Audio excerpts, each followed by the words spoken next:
All right, let's get right into it. Today we're breaking down one of a founder's most powerful weapons against copycats, the design patent. We're going to cover exactly how you enforce it to protect that unique look and feel you've poured everything into creating. So picture this. You've launched, you're finally getting some traction, and then you see it, a knockoff that looks shockingly like your product. Yep, it's that sinking feeling every founder absolutely dreads. The big question is, what can you actually do about it? And that right there, that's the real gut punch. We're not just talking about a lost sale here and there. This kind of thing can totally stall your growth. It's a direct assault on the momentum you fought tooth and nail to build. So first, let's be really clear about what we're dealing with. This copycat problem isn't just some minor annoyance. No, it's a serious strategic threat to your business. And frankly, it happens way more often than you'd think.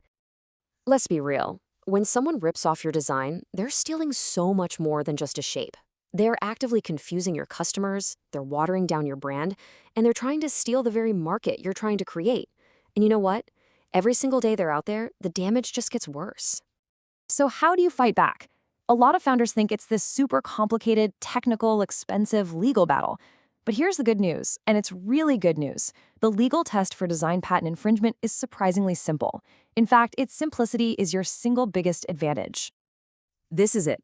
This is the whole ballgame. Your entire case boils down to this one simple question. It's not about what some patent lawyer or a fancy engineer thinks. It's about what an average person, a regular shopper, would see. If they'd be confused, you've got a case. It really is that straightforward. And you gotta get this, because it's a total mindset shift. Your first instinct is gonna be to act like an expert, right? To zoom in and argue about every tiny curve and detail. But the law actually asks you to do the exact opposite. Zoom out. The case is won or lost on the overall impression, that gut reaction, the product's visual signature. Okay, so how do you actually build this case? It's simple. You tell a visual story. You put the two products right next to each other. You show how they both line up with your patent drawings. And you can even point out suspicious timing, like, did they happen to launch right after you started getting traction? The key here is to resist getting dragged into the weeds on minor differences. Just keep hammering on that big picture, undeniable resemblance. All right, you've got your case. Now you need the tools to actually do something about it. And these aren't just dusty legal concepts. Think of them as a powerful toolkit, one that's designed specifically for speed and impact. Let's take a look at what's inside. Basically, you've got three main weapons in your arsenal. Number one, an injunction. This is how you stop the bleeding immediately. Number two, damages. This is how you make them pay for what they did. And number three, settlement, which honestly is how most of these cases end, often quickly and in your favor, if you know how to use the other two. Let's talk about that first one, because it is your emergency brake. An injunction is a court order that just freezes everything. It forces the copycat to pull their product off the shelves while the case moves forward. It protects your market in real time, which, for a fast-moving startup, is absolutely everything. And that's why you absolutely cannot afford to wait. Courts want to see that you think this is an emergency. If you wait for months before you do anything, you're kind of signaling, the damage isn't so bad. But if you move fast, and I mean fast, the court is way more likely to step in and stop the harm. In this game, speed is everything. Okay, now for the part that really changes everything. Let's talk about the money. There is a special rule just for design patents that is so powerful, it honestly feels like a secret weapon. It's called Section 289, and trust me, it is a total game changer. And you really need to let this sink in. It's not for some of the profit. It's not for the profit they made just from the design. It's for the total profit from selling the entire product. This is totally unique to design patents, and it gives you massive, massive leverage.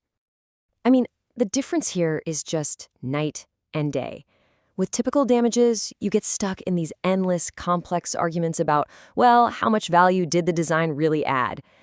With Section 289, the argument is dead simple. They copied the design, that design is on the product, so you are entitled to all the profit from that product. It's clean, it's direct, and it is incredibly powerful. Just to make this super concrete, imagine the copycat made over $1 million in profit from their knockoff. Well, under Section 289, that entire amount is on the table. This isn't just about getting paid back. It's about making the decision to copy you a fundamentally terrible business decision from the start. And that's really the whole point, right? Deterrence. Section 289 sends a crystal clear message to anyone even thinking about copying you. If you do this, you risk losing every single penny you make from it. So what's the bottom line here? How does this actually change the game for you? Well, Section 289 creates huge financial risk for copycats, which forces them to the table to settle, and settle early. It gives you, the founder, incredible leverage without needing a massive legal budget. And it protects not just a single product, but the visual DNA of your entire brand. But, and this is a huge but, we have to end on this critical point. All of these amazing tools, the simple observer test, the fast injunctions, that total profit rule, they all depend on one thing, a really well-drafted design patent. If your drawings are vague or the claims are unclear, your entire case can be weakened before you even start. So I'll leave you with this question. You've created a signature look, a unique visual identity that is yours. But is it actually ready to be defended? Because when a copycat shows up, and you have to assume they will, how well you prepared beforehand is going to make all the difference in the world.